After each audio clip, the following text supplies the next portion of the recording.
phone plugged in here. I was like, fuck, we don't need more problems. Jesus Christ. All right, here we go.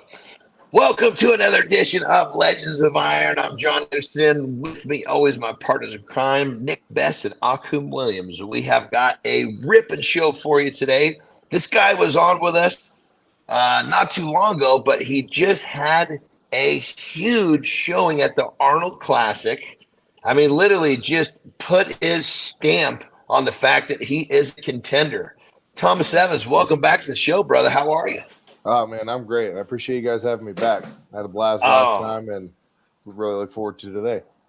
Well, brother, let me tell you, man, you've come. I mean, just think about last time we talked. You were basically just excited to do what you just did. So we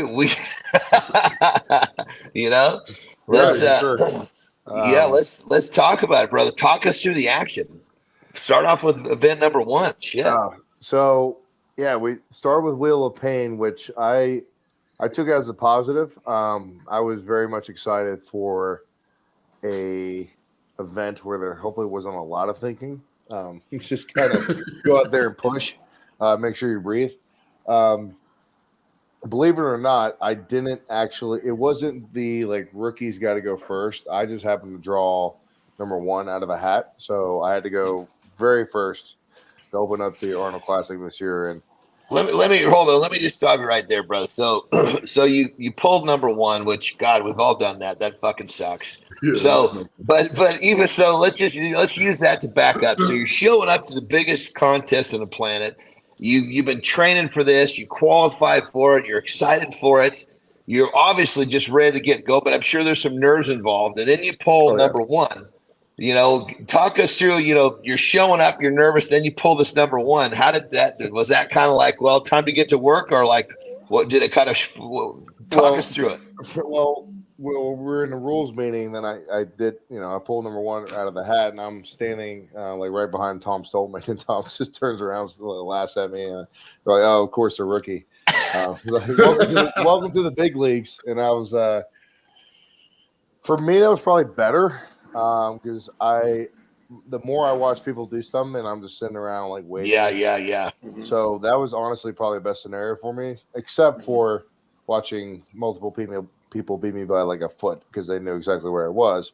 That's what I was gonna say. Sometimes going first is a little bit of a downfall because everybody's gonna be motivated to beat the distance that you went. Yeah. Exactly, especially for that event, it was very much Tom's right here. Let me just push another. I think Luke beat me by 6 inches or something. So I was like, smart play. I mean, everybody would have done the same thing, but I was like, damn it, I had no aiming point. Besides of what I've just seen competitors compete at before, but you're never really sure where you are in a circle. Or at least I wasn't. I was just not pushing, and I was like, okay, I see the crowd again. I'm maybe in a circle now. Or I'm completely disoriented and I'm going the wrong way. Either one or the other. Well, those things are horrible because they're full of sand, right? The sand's rotating around in there. Yeah. So it's not just a straight push. It's push. It gives. It doesn't give. It gives. It doesn't give. Yep. I figured that out. We got to play around a little bit with it at the rules meeting, but it was set at the women's weight, and I think the only thing that they changed was how much sand was in the wheels.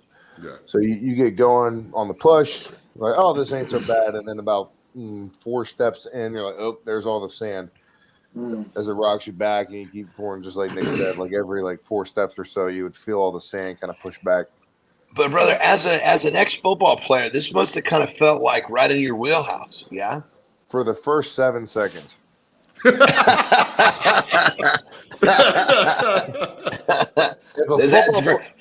those that don't know, the average play in a football game is 7 seconds. That's where the 7 seconds came from. Oh, I would say an average play is probably 3 to 4.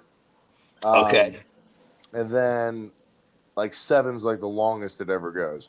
Gotcha. Okay. Aside from somebody running way down the field, but that was never me. So at that point, you're just trying not to get a flag. So yeah, there was a lot of talk of it. Oh, it's a football drill. I'm like, well, it is for the start, but I've never seen a football play go for a minute. Yeah. I'm pretty sure all these guys have pushed cars or buses or something before. So Like I was like a box car, stuff like that at Worlds. Yeah, so I was trying to use it to not mentally freak myself out, but I was like, I don't think I have much of an advantage in this event. I don't have a disadvantage, but yeah, I think the football thing was probably a little overplayed. Just because it's like there's no football play that lasts a minute at all. So the wheel of pain, you got in there. I mean, this must be like such an amazing experience, because last time we talked to you, you qualified at the Shaw Classic to get to the Arnold Classic. Now you're here. It's like, because you didn't compete between the two, correct? You just prepared for the. Well, I did have, so after Shaw Open, I did do OSG. Oh, that's right. November. That's right. That was right out, fairly close too. Yeah, it was. So it was like August Shaw, November OSG. So I think like the perfect time frame where you're not just like waiting around for events. Like I knew what all the events were, and it just kind of rolled straight into it. That one didn't go so well for me. I don't think anything other than, you know, the guys that placed at the top had a phenomenal day, and they more than deserved to do so. And you know, there's a lot of events I've never done before. So I kind of got, you got a little heat, but like I've never actually done circus dumbbell in competition until OSG. So I was like, all right, like I finished it, and until that day, I've never picked up that style of dumbbell either. So I was like, well, Tom, you do realize those dumbbells are different than the other monster dumbbells, right? I didn't realize that. He made the handles 3.5 inches, not 3 inches.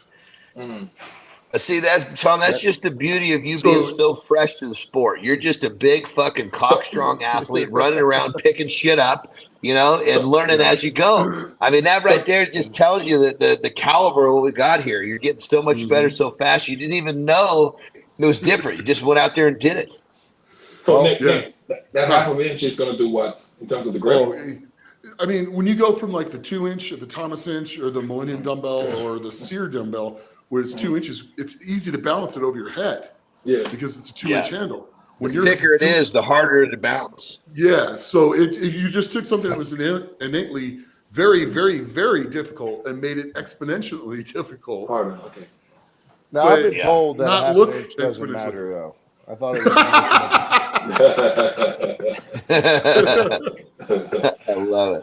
I love it.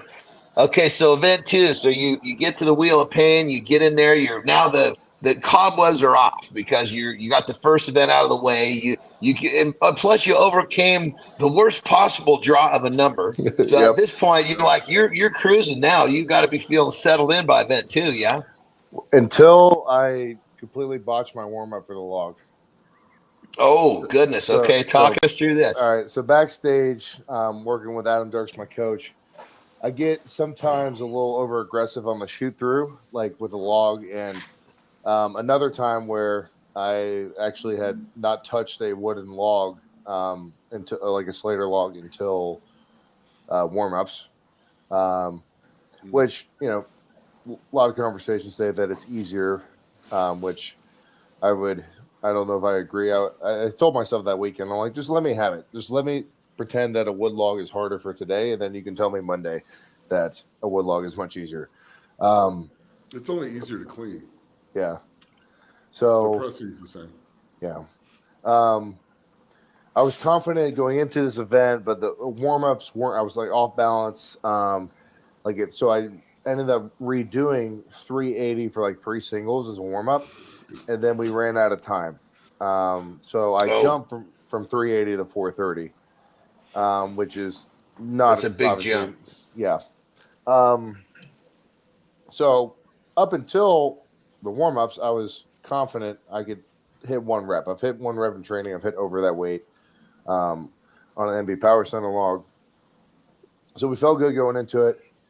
And then at that point, it was just like a mental game with myself. And then how the first log went, it was like how all my warm-ups went. Minus that it was 50 pounds heavier, so I wasn't able to just kind of strict press it through. But we were able to take a step back, try to relax a little bit, hone in. re-ran through all the coaching points that me and Dirk's been talking about prior to the event, and then it just kind of all clicked together, and was able to squeeze out a rep that looked pretty easy. I won't say it felt easy. It definitely felt easier than the first rep that I about smacked myself in the head with, but we'll take it. So basically you're able to you just kind of overcame the circumstance. Yeah. That's what we try to do. It was a really cool moment. Turned into like a bunch of cool videos and pictures. I can't think of how many there are many times that, whether it's a deadlift or it's a log for reps and somebody fails a rep and comes back and is able to hit one. So I was pretty fortunate, and like, to me, that was the moment where I'm like, all right, we're here now. We're here to play. Yeah, we're gonna be okay. Yeah, because it was like all right, you just hit what I think is the most iconic implement in all of Strongman, like the singular one. Maybe not like as iconic as stones, but it's a set of stones versus like the oak, the Austrian oak. So like getting to be a part of the history of that log for me was really cool. So now second event's over. You're settled in. You've overcome adversity in a couple of different positions. You feel pretty good coming out of that second event. Yes. Going into day two. Yeah. Going into day two. So I came out healthy. How did you feel? Did you feel like you weren't banged up? You felt solid coming out of day one? No, that was like I was surprised at how well I felt physically. I felt good. Where there were two very taxing events, I think my conditioning had prepared me for that moment. I was able to recover quickly, like going into the next day. Nice. So even though they were heavy, I think training kind of paid off in the conditioning from one event to another and we had a lot of time in between. I think there was one selfish benefit for the guys. Obviously, the women more deserve to be there, and it was really cool for them to be like with us. But like it also created a lot more time in between events, which I think was a positive. It was about like a 2 hour, 3 hour in between, which to me was good. Honestly, probably more than I needed, but enough to come back and be able to produce at the best abilities for the next event. There we go. So coming into day two, let's talk. What's day two? You sleep good? Were you ready to go for day two? Yes, so deadlift has historically not been my specialty. If there was like any deadlift events, I was always happy if I kept the same positioning or didn't drop. But I knew I was going to be able to open up with a PR, pending nothing. I didn't do anything stupid in the warm-ups like I did with the log. But deadlifts went smooth in the back. I like the last time that I did a max deadlifting competition was 2021 America's Strongest, and I had an extremely ugly, I think it was like 802, and the plan was to open up at 806. I wasn't really looking to play any strategy games based off my deadlift experience. I was like I'm going to focus on that smoked off the floor, hitting PRs for me. So we kind of knew that going to 806 and going to 856 was the right bet, regardless of what the rest of the field was doing. Because at the end of the day, if I hit a 50-pound PR, which I ended up doing, can't complain too much. No, hell no. There's no complaining at that. Yeah, not at all. Yeah. Take those all day long. After the second pull at 856, it wasn't like slow by any means, but tiny hits a little bit like I kind of like to. Dirks was trying to talk me into going for 880, going for the 400 kilos, and I was like, no, fucking, I want 9, which was probably a mistake, but still felt pretty close. That's the most I've been able to ever flirt with. And I'm confident I'll be able to get there in hopefully a short amount of time. I mean, brother, dancing with 900 pounds, that's no joke either way. The fact that you got that thing moving, that's a big fucking deal. I'll take it. I felt like I could have squatted it if we had a squat, but that's another story. You want that squat back in there from last year? I really do. I keep talking about it. I'm going to talk it into existence, and that's what I want my invite back when the max squat comes back. I love it. Okay, so so you're happy with the deadlift. So because ultimately, of course, you're playing as hard as you can, but you really just are trying to play within the best of what you feel you can do, and you're doing it. So at this point, you gotta be happy, man. Everything seems to be unfolding just the way you want it to. You know? I was ecstatic. I think I finished 6th in deadlift, which has never happened ever. So I was like, and like I hit a PR. So regardless of standings, I was like, wow, we went up after deadlift, and I was talking with my buddy Dan, who's back there with me. I was like, he was like, you realize you just went up in the leaderboard after deadlift. And I'm like, I have no clue what's going on this whole weekend at this point. It's just kind of all coming together a little bit. Nice. So next event, where we go next? So talk to us how you feel. You're feeling confident coming out of the deadlift. How much time before the next event hits? Probably, I think it was probably another 3 hours. This was a much longer day, but it wasn't bad. Because we were going to stone throw next, and it took, I was impressed how fast it went, but they had to set up basically a whole shot put pit, which is not easy to do inside. The cool thing about that is nobody had any experience on it. No. Nobody. Yeah. So you coming in as a rookie or the veterans coming in, they didn't have an advantage because they've done something before. So it's kind of neat. That was a really cool picture of you on your Instagram throwing that thing too, brother. That was a really cool picture. I like Nick said, I felt good about this event just because in training I kept telling myself, like, I no disadvantage here. No advantage, but no disadvantage. And I did throw a shot put in high school. Like to think I'm on the more athletic side of strongman, hopefully. So I was like, this could kind of play into it. Now I never expected to finish second in the event until after the first round of throws. But yeah, so the first throw was I've been working on my technique, working on steps. Been working with one of the javelin throwers at Delaware to process her steps and learn how can we translate, because the steps are similar except she's obviously going way faster but the implement's way lighter. I don't even know how much a javelin weighs. That's probably a good question to figure out. It's 800 grams. 800 grams. I used to throw the javelin. Oh, there you go. But Nick would have been great in this event too. Hey, hold on real quick. Forgive me. I got this fucking robotic vacuum just turned on. It's going to come over under my feet in a second. Let me turn this fucking thing off. Jesus Christ. I told the wife to fucking program so it wouldn't go off in the middle of the show, but clearly it was a mistake. Oh, that's funny. That's great. Yeah. I rewatched that second throw, and it's just, oh my God. Yeah. That's sorry about that.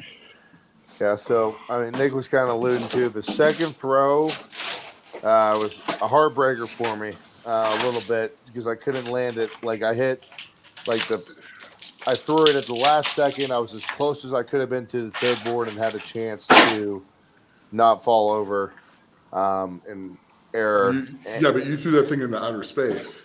It really felt like it went 12 feet. It looked like it was probably 12 and a half. I mean, it moved pretty good. Don't tell me that. I'm still wishing I could have fallen backwards or something to save it. But didn't end up happening. But it was pretty cool though, because when I was walking back, Jan Todd was like, "I'd give it to you if I could." I'm like, I really wish you would. I didn't land in the sand.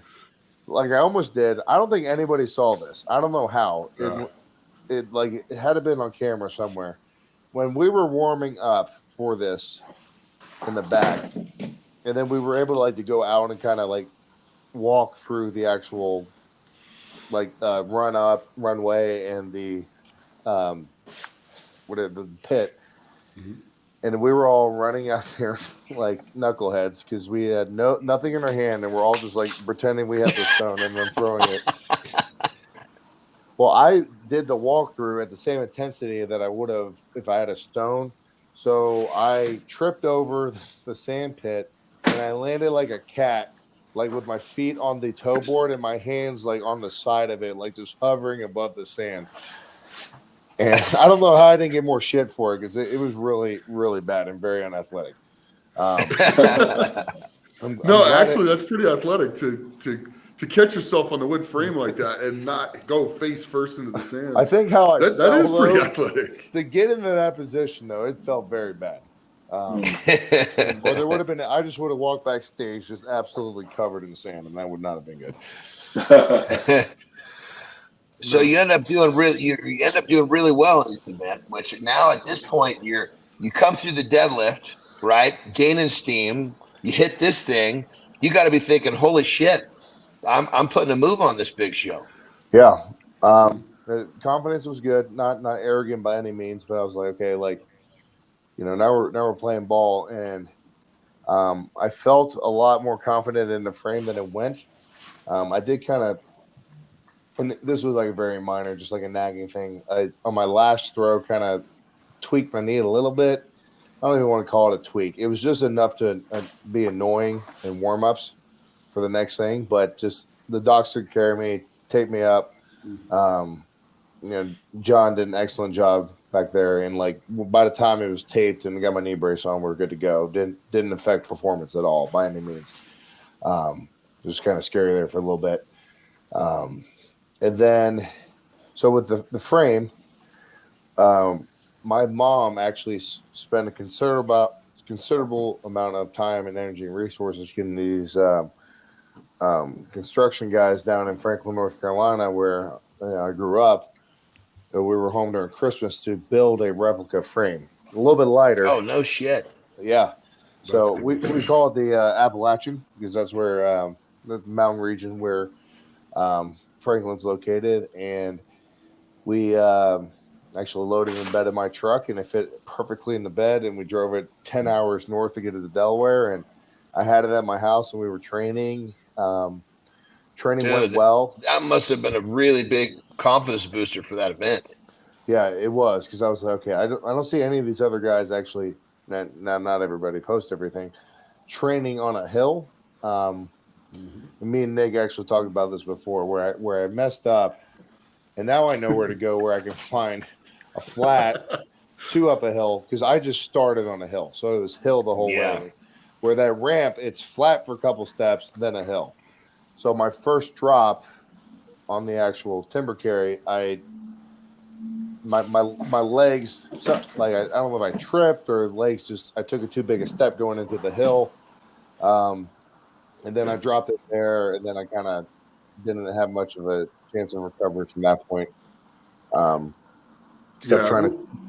Most people don't realize that thing's on 4-inch 4x4s. And the moment you hit the ramp, it's 4 inches lower when you go to pick it again. Yep. So now that's a much worse pick. Yeah. You go from a 19-inch pick or a 21-inch pick down to what, a 16 or a 14-inch pick. It's like, yeah. Well, I did end up picking it up, or at least part of it up, at least, I don't know, 20 times. Yeah. And I had, so the strategy was, you drop it, and they didn't specifically say this in the rules, or I missed it, that you can't, like, drag it. So I walked into, like, the front of it, and I'm just picking it up and dropping it, just trying to get every single inch that I can. And Magnus is standing there like, no, you're sliding, no. But I have 30 seconds. I'm not just going to stand here. I'm going to at least keep trying to pick it up. None of the distance that I made it counted after I dropped it the second time, and it never actually got off the floor again. But I couldn't just sit there. I had to do something. When all the dust settles, brother, you're always going to feel best that you did everything you could within the time, and you were trained to play to the whistle. Yep, exactly. I mean, so maybe that one was more football specific. Yeah, and to come top 5 in one of the biggest 3 shows in the world, your first big time out. That's saying something right there. You belong there. You definitely made an impact, and now you got the Shot Classic coming up. Yep. So, looking forward to another opportunity to hopefully do it again. But definitely, Time to enjoyed start my getting ready. moment. Well, dude, Yeah. so rewind. You first. I mean, I was just so excited to get you to start talking about the show because it was what an amazing experience you had. So you came on the show last time right after the Shaw Classic. We were talking about you qualified for this. That was really the big story of the show. Yeah. Now all of a sudden you've got how many months ago was that actually? I can't remember exactly when that was, but it wasn't that long ago. I mean, August. from where from where you started until now, this has been like such a huge amount of progress you made in your strongman career. Kind of talk to us about how this feels to you. You must just feel like, holy shit, this is happening all so fast. Yeah. I mean, like everything kind of hit me last year at the amateur Arnold, where like I wasn't expecting to win. I was expecting to go out there and sell out, and what happened. And I ended up winning that. And that was the moment I turned to my wife and said, "I have no idea what we've just done. Our whole lives may change now," because I knew what that meant. It meant the Arnold next year. Yep. Yeah. So immediately after that, that's when I started working with Adam Dirks. I actually didn't have a strongman coach prior to that. So we had been working. It was like a full year working together going into the Arnold. And then when the Shaw happened, right, I don't know if I was a favorite for that or just based off the Arnold results, because that was the only time anybody had ever caught wind of me at the Arnold Amateur in 2020. After that result, then I was like, okay, we really got a year next year. And it was like, okay, like you got yourself in the door, but now you got to like make sure you stay in the door. Yeah. Stay in the house. And, I was really hoping, like, what made me feel good after Shaw was like, okay, like at least you got 2 chances next year. And the hope with OSG was to create 3 chances guaranteed. Right.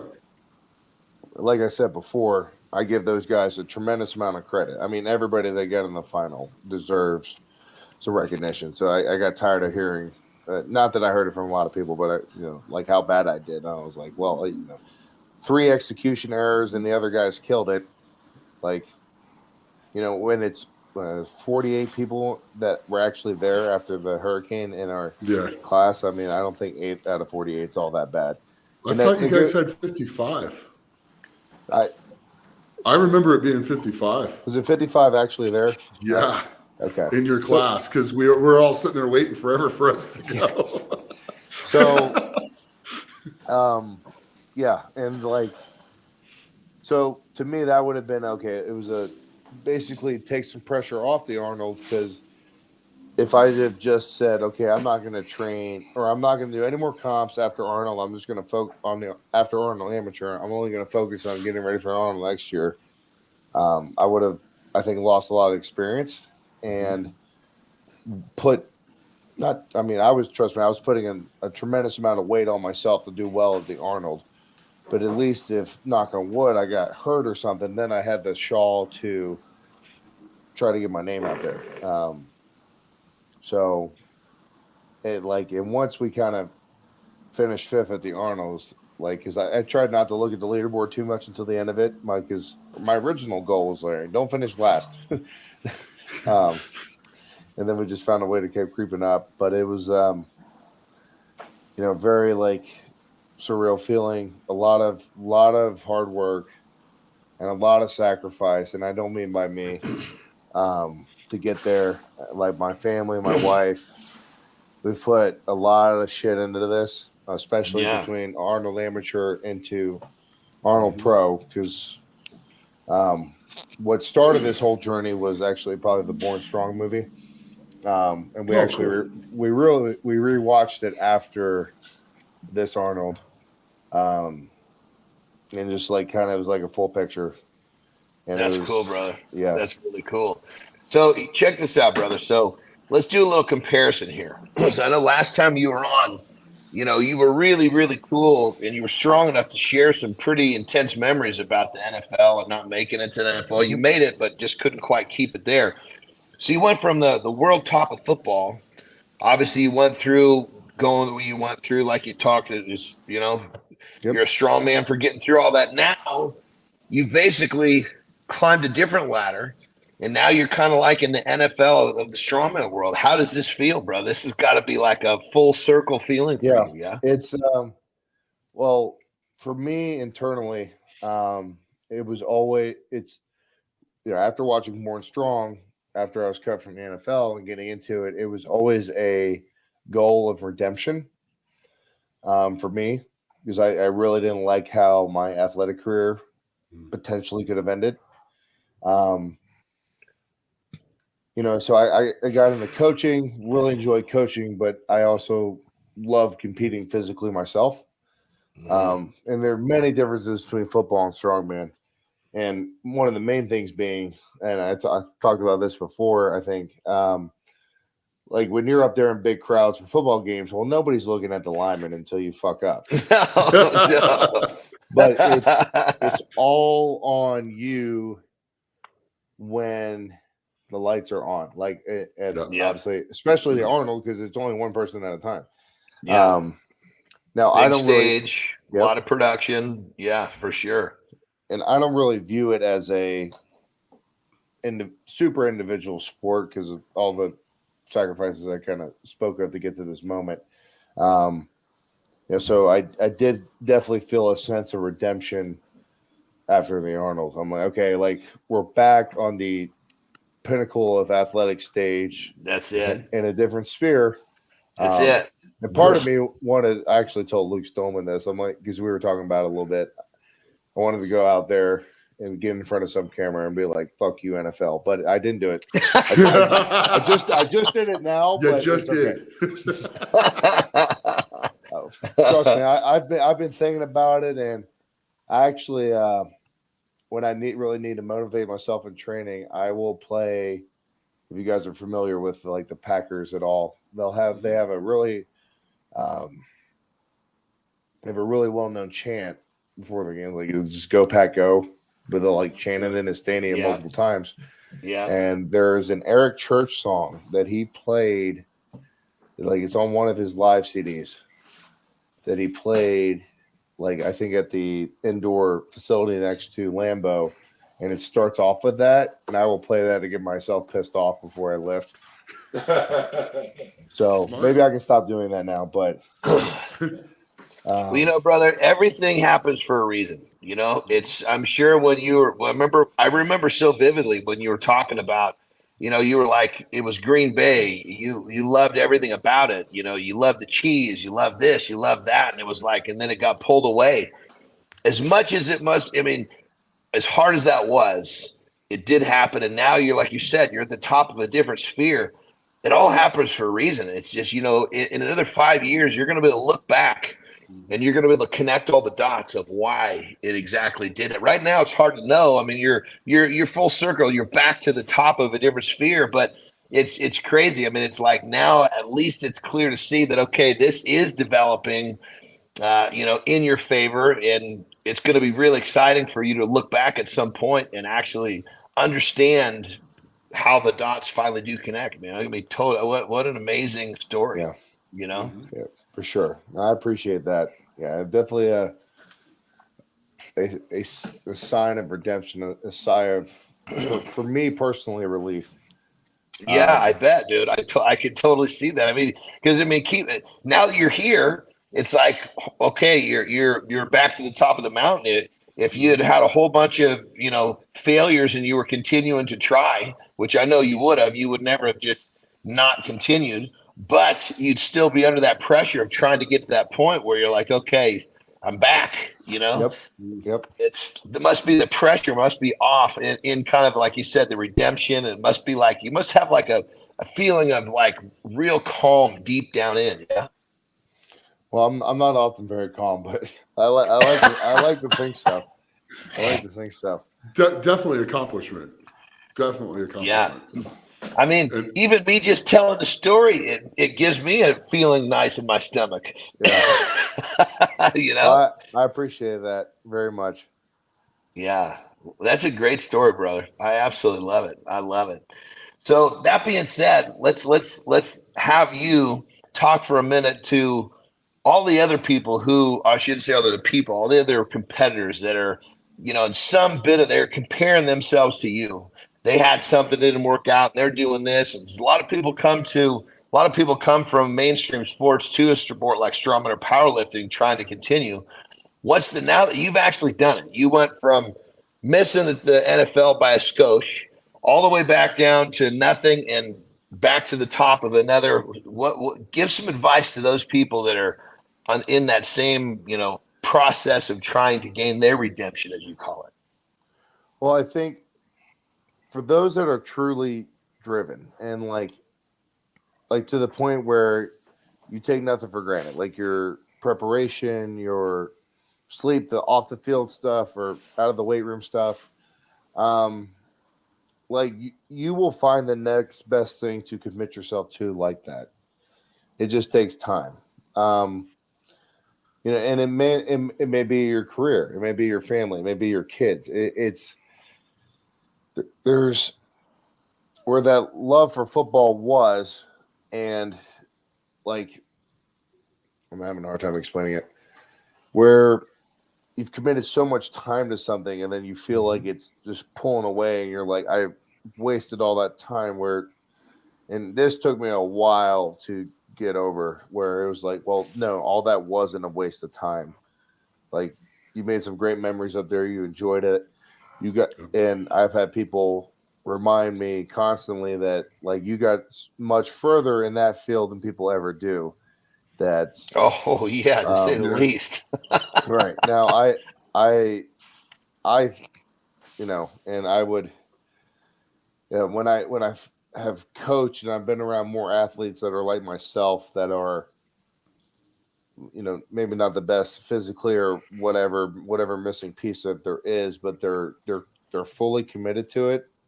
That's where I take great pride in. And if you do that in aspects of your life, you'll find something else to kind of fill that spot. Mm-hmm.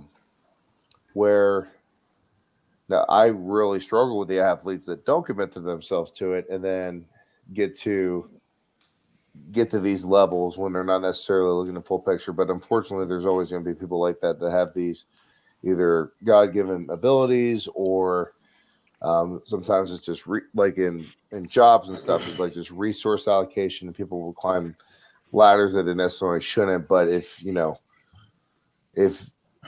willing to commit to yourself to something and like put everything into it, like things will work out. Brother, I got to tell you, I just want to tell you, when we had our first show, I remember literally when I was done thinking, he's got a skill set.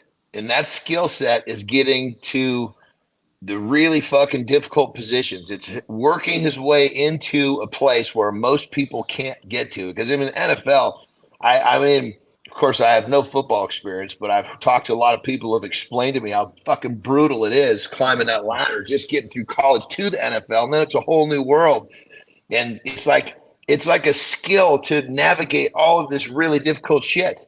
And now you've done it into another. I mean, think about it, Nick. I mean, test. I mean, we've done strength, and getting to the high level of strongman is not an easy ordeal. I mean, it's a skill in itself to figure out how to get there. Kind of like football, you have to figure out how the fuck do you get there. And I remember after that show thinking, it's just a matter of time for Tom. I remember thinking point blank. That was the only thing I remember. My question was, how long was it going to be? Well, goddamn, it hasn't been very long, brother. Well, so, I appreciate that more than I can express. Yeah, well, the cool part about this is the second part of my thought process is once he gets to that level, once he establishes himself, kind of like I felt when you were telling a story about football, I felt the same way. I felt like if you'd had just a little bit of more of an opportunity, you probably could have fucked the league up pretty good in a good way. You'd have got in there, you'd have done what you need to do. And you're going to do the same thing here in Strongman, because that's, I remember thinking, once you get there, now you're here. Now you're going to totally take advantage. You're going to use your skill set. And now what's really going to be fun is to watch what you do now that you've landed at the top tier, brother. So I'm excited as hell to watch. It's going to be great. I appreciate it. I hope you're right. That's the game plan. So keep moving forward. Got to keep moving forward. How excited are you to find out the events for the Shaw? I'm very excited. Right now the focus is on world training for Worlds. Just that I still haven't heard anything, Nick, and I'm not sure I will, which is fine, because I need to start working on dumbbell again. I'm sure Ryan's going to have some kind of dumbbell, so it kind of plays together. I was already training log. I need to do some sandbag carries to get my conditioning back up a little bit. So there could be that sandbag carry medley into the arm over arm. Well, you just keep getting better. That's the bottom line. You just keep getting better, and to make the little adjustments based upon you're so new. That's the thing that's crazy. You just need to keep getting across the board, because you're still learning events. I mean, shit, you're talking about going to the Arnold and not knowing that you weren't supposed to drag the implement. Christ, that's I mean, not many people could show up to that contest and had such little experience to know that that's not kind of a standing rule. But that just shows how far you've made in such a short span of time. You know what I mean? So that being said, it just shows how far you've made with your inexperience in the sports. All you got to do is just keep getting better, brother, because you're going to be at this early stage. You're getting better so much faster than everybody else, and that's the beautiful part about it. Yeah. I'm excited, brother. I'm excited to watch what's coming next for you. I appreciate it. Absolutely. It very much. Me too. So I just get to be front row. So Nick, why don't you give us your prediction of what you think is going to happen with our man here? I pretty much put my stamp on the fact that now that he's here, he's going to be fucking the place up. What do you think? I think he's going to do a lot of damage. A lot. Well, not necessarily damage. I think he's going to do very well, and he's going to make a damage lot in a good way. In a good way. And he's going to make a lot of competitors work a whole lot harder than they want to. I mean, he just did the Arnold, got teased by the reigning world's strongest man, and beat him. Yeah. At the Arnolds. So I expect him to. I would expect him to finish probably very similar in the Shaw, because he's got that mindset and he's got that ability. So it's going to be fun to watch. And the one thing that I think I think that people, fellow competitors, probably are overlooking with you, brother, is the fact that you played at the highest level at one of the most difficult and even popular sports on the planet. Yeah. So for you to exist and learn, and really what it comes down to, you got to compete. You know what I mean? I mean, in a game like that, at a level like that, you just got to get in there and compete. And you know how to compete no matter what your surroundings are. And that right there is something that to be able to compete at the NFL, very few people can say that, let alone carry that into another sport like you're doing right now, brother. Well, you guys are way too kind to me, and I hope I make all this come true.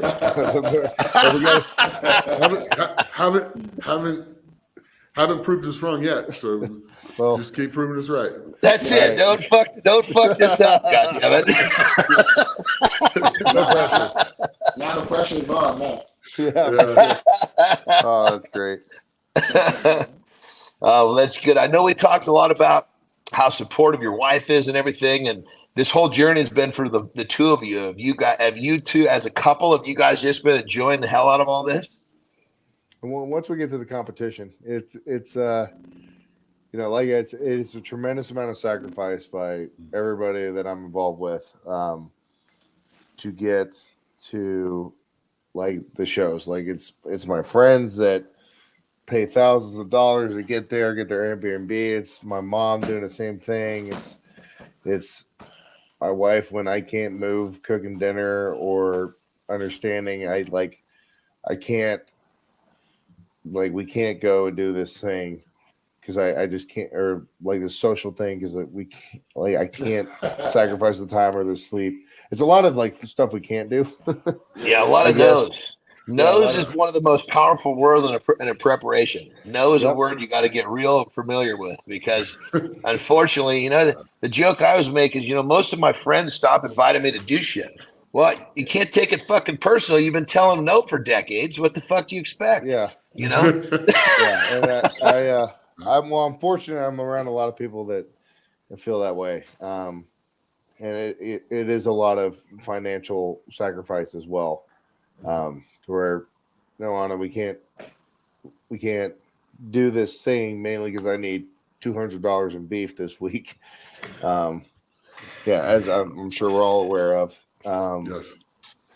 So it's, I can't thank her enough, and her and my whole family and friends and coaches alike, people I work with, the whole pit crew at Delaware. So very, very fortunate. Have a great support system. And you said that the school, the department where you work, they were really backing you up hard. They still got your back with everything you're doing. Yes, they were. That's beautiful. Yeah, they actually had it up, I think, on the TVs in the weight room both days. Nice. So maybe some other people that don't realize exactly what I do or know about the world of strongman are kind of getting into it now and be like, oh, that was the strength coach that was here. We had like some new people in the department, and they just see me doing this weird shit in the weight room, and they don't necessarily understand why. It all makes sense now. We've seen it on television. Yeah, like I was doing, like this morning, I was doing circus dumbbell in the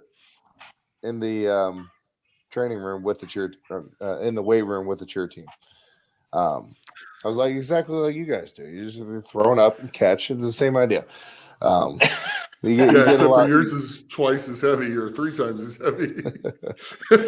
It's all relative. But UD's been super supporting. Like I got, one of our assistant strength coaches. He's out there helping me training, critiquing things, because where I do work with Dirks. It's online, and I need instant feedback on, especially the damn dumbbell, like on certain technical things. And Evan's super analytical with this stuff. So he's I know we'll talk about something, then he'll go home and like watch all the Arnold videos of the event. And then it's like, oh, did you know these guys do this, and it's great for me.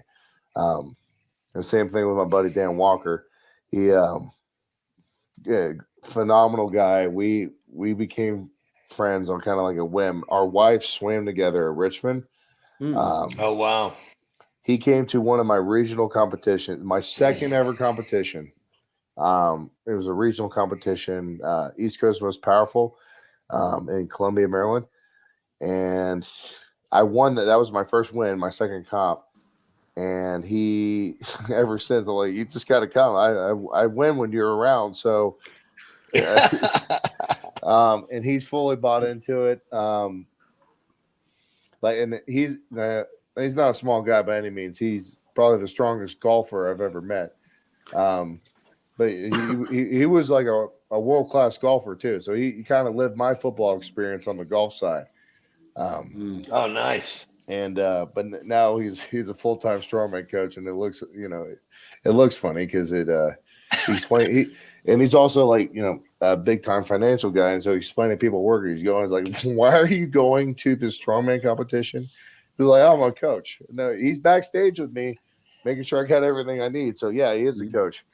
I love it. Yeah, man, it's very, very fortunate, and they have no obligation to do so. They just help me out anyway, and I'm not really sure why. Well, brother, good things happen to good people. I mean, everybody sees the amount of effort you're putting in, and clearly you've got a group of people that are happy to support you. It's great to hear, great to see. So absolutely, super fortunate for sure. Yeah. Well, I guess what's got to happen now is you got to go knock the piss out of another contest so we can have you back on and have fun talking about that one too. So you got work ahead of you here, brother. I'm down. Time to go get another one. Yep. We're working. We're working. Week two's on deck coming up. We're about halfway done already. So I love Cool. it. Right on, brother. So I guess the last question for you: after competing at this level, you mix it up at the height, the top of the top. You're right in the hunt. What are you going to do differently after this experience? What are you going to do differently, or are you going to do anything differently at all? There's definitely some specific things about training, but not like nothing crazy. Nothing like I used the example. I saw other guys training with straps with a heavier frame than comp weight, or at comp weight. And I kind of thought to myself watching them, I'm like, that's kind of dumb. Like, what? You're not going to get to use straps. And then once I started moving my feet with that kind of weight, I'm like, oh, I wish I picked up this weight before. Even if my grip wouldn't have held it in that moment. Little tidbits like that. I mean, I made for me leading up to Arnold's, I want to leave nothing to chance. Like I like my beer on the weekends, and I cut out drinking way ahead of the Arnold, way more so than I normally do. Took no chances with nutrition, took no chances with sleep. So I kind of, because of how much that moment meant to me and how much was at stake, stuff like that, I don't think I really took any chances. So I don't know how much I would change, because I don't know how much I could change to make it more in favor.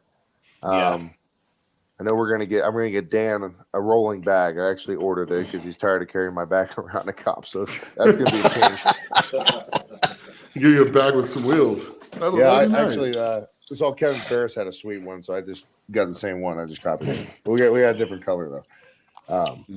Well, brother, it's a good thing that obviously you've got your process dialed in enough that even after getting to the top, nothing's going to change that drastically. So clearly, you're on point, brother. Another testament to you being a professional and just becoming a professional. You were a professional in another venue, and you brought that professionalism right here to Strongman. So keep up the good work. I appreciate it. Thank you very much. Yeah. Well, that being said, before we wrap this baby up, Nick, Ak, you got anything for our man here?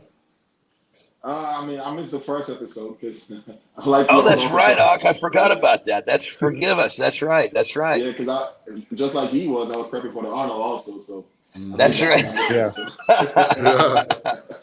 That's right. But just want to wish you nothing but continued success, man. And sky's the limit for you. I appreciate that very much. To you as well. Thank you. Yeah, just keep doing what you're doing. You're going to get there, and you're going to be very successful. And use the experience of other guys that are either still in it or that are out of it, and learn from them. Because preventing a couple simple mistakes can make all the difference. They can make all the difference in the world. Well, why do you think I keep bugging you, Nick, every time we're at a competition together? Yeah. Well, I'll get to be there in August, and I don't exactly know what I'll be doing, but I will be there in August to watch, and I'll point out some things for you. Please do, because if you're not busy, I'm gonna be in your ear for sure. Okay. No, that's fine. Deal. Absolutely. Well, brother, from my perspective, what I see is you got a skill, and that skill is getting to the top. Mm-hmm. You basically got to the top in one. You weren't there very long, but you got to the top, and now you're to the top of the second one. So all you got to do is keep doing what you're doing, because you have the skill set that's necessary to get where you want to go. And that's a powerful skill, So all I say is, just like Nick, I agree with what Nick said, just keep doing what you're doing. I mean, and the fact that you didn't have some huge amount of changes after getting to this, getting to the pinnacle, tells you that you're right on the money, brother. So literally, just keep it rocking, man. It's great to see you having this great success. It's wonderful to see it all coming together so quickly. And more importantly, it should really be inspiring the people that are trying to do what you're doing, because yes, it is possible to get there quick. So that being said, thank you for your time again today, brother. There you have it, everyone. Another edition of Legends of Iron. Thank you for watching, and thank you for listening. If our man Thomas Evans doesn't inspire you to go out there and be the best version of yourself, you need to I don't know what the fuck you need to do. But you need to do something. So, anyway, everyone, thank you for listening. Thank you for watching. We'll see you next time.